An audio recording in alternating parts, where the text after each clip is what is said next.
ဒီနေ့မှာတော့နာမည်ကျော်စကားတကားကိုပြန်ပြီးပြောပြပေးသွားမှာဖြစ်ပါတယ်။ဇလန်အစမှာတော့ American ရေတပ်ကတော်ဝင်လေသူရဲ့ Maverick နဲ့သူ့ရဲ့လက်တွဲဖော်ဂူးတိုကိုတင်မောပေါ်မှာမြင်တွေ့ရမှာပါ။ဒီနေ့တော့သူတို့ဟာလေယာဉ်နဲ့ကင်းလှည့်နေတော့ရန်သူလေယာဉ်တွေနဲ့ထိပ်တိုက်တွေ့ကြပါတယ်။ Maverick ကသူ့ရဲ့ထူးချွန်တဲ့ပြန်တမ်းမှုအစွမ်းအစတွေနဲ့ရန်သူတွေကိုမောင်းထုတ်နိုင်ခဲ့ပေမဲ့သူ့ရဲ့အဖွဲ့ဖော်ကူကာကတော့ဒီဖြစ်ရဲ့ကြောင့်အရန်ကိုတုံ့လောက်သွားခဲ့ပါတယ်။ Maverick ကဘေးကနေအားပေးစကားပြောပြီးလေယာဉ်ကိုအောင်မြင်ဆင်းသက်နိုင်အောင်ကူညီပေးခဲ့ရပါတယ်။ဒီဖြစ်ရဲ့ကြောင့်ကူကာကအလုတ်ထွက်သွားတဲ့အတွက်သူတို့ရဲ့အထက်လူကြီးက Maverick နဲ့ဂူးတိုကိုတော်ကန်လို့ခေါ်တဲ့အထူးလေသူရဲ့တင်တန်းကျောင်းကိုဆေလွတ်လိုက်ပါတော့တယ်။တင်တန်းမဆခင်ညမှာ Maverick ကဘားတစ်ခုမှချာလီဆိုတဲ့အမျိုးသမီးတစ်ယောက်ကိုတွေ့ပြီးလိုက်ပိုးပန်းခဲ့ပေမဲ့မအောင်မြင်ခဲ့ပါဘူး။ဒါပေမဲ့တင်တန်းဆတဲ့နေ့မှာတော့ချာလီကနက်ခတ်ယူပတ်ဗေဒပညာရှင်တစ်ယောက်ဖြစ်တယ်လို့သူတို့ရဲ့အယက်သားနီးပြတစ်ယောက်ဖြစ်နေတာကိုအံ့ဩဖွယ်တွေ့လိုက်ရပါတယ်။ချာလီကအစပိုင်းမှာ Maverick ကိုတိတ်သဘောမကျပေမဲ့နောက်ပိုင်းမှာတော့သူ့ရဲ့အရေးချင်းနဲ့ဆွဲဆောင်မှုကိုသဘောကျသွားပြီးသူတို့နှစ်ယောက်ချစ်သူတွေဖြစ်သွားကြပါတယ်။တင်တန်းကျောင်းမှာ Maverick အတွက်အဓိကပြိုင်ဘက်ကတော့ Iceman ပါပဲ။ Iceman က Maverick ရဲ့ပြန်တမ်းပုံကိုအရန်အနေအများပြီး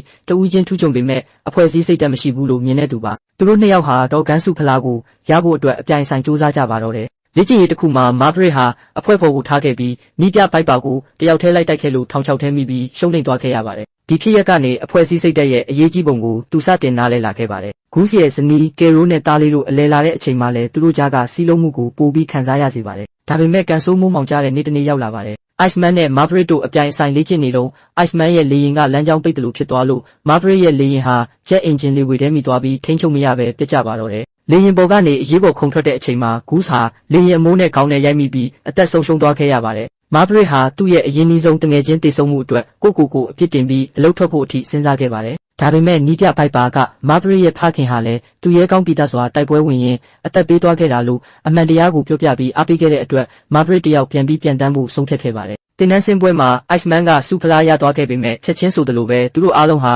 အရေးပေါ်စစ်စင်ရေးတစ်ခုအတွက်ဆေးလွတ်ချင်းခံရပါတယ်။တိုက်ပွဲအတွင်းမှာ Maverick ဟာဂူးစတေဆုံးမှုကိုပြန်တတိယပြီးကြောက်စိတ်ဝင်ခဲ့ပေမဲ့နောက်ဆုံးမှာတော့စိတ်ကိုထိန်းချုပ်နိုင်ခဲ့ပြီး Iceman ကိုကူညီကရန်သူလေယာဉ်တွေကိုပစ်ချနိုင်ခဲ့ပါတယ်။အောင်ပွဲရပြီးနောက်မှာ Maverick နဲ့ Iceman တို့ဟာအချင်းချင်းနားလည်မှုရပြီးလေးစားမှုတွေရှိသွားကြပါတယ်။ Maverick ကလည်းဂူးစီရဲ့တစိမ့်ပြားလေးကိုပင်လယ်ထဲမျောလိုက်ရင်သူ့တငယ်ချင်းအတွက်စိတ်အေးသွားခဲ့ပါတယ်။နောက်ဆုံးမှာတော့ Maverick ကနီးပြအဖြစ်နဲ့တော်ကန်ကျောင်းကိုပြန်လာခဲ့ပြီးချာလီနဲ့ပြန်လည်ဆုံတွေ့ခဲ့ပါတော့တယ်။ဒါကတော့တော်ကန်ပထမကားရဲ့ဇလန်အချင်းပဲဖြစ်ပါတယ်။ပရိသတ်ကြီးရောပထမကားထဲကဘယ်ခန်းကိုအကြိုက်ဆုံးလဲပြီးတော့နောက်ထွက်လာမယ့်ကားမှာရောဘာတွေကိုမျှော်လင့်ထားလဲဆိုတာကွန်မန့်မှာပြောခဲ့ပါဦးနော်။ဒီဗီဒီယိုလေးကိုသဘောကျရင် like လုပ်ပေးပြီးနောက်ထပ်ဗီဒီယိုတွေကြည့်ဖို့ follow လုပ်ထားဖို့လည်းမမေ့နဲ့အောင်နော်။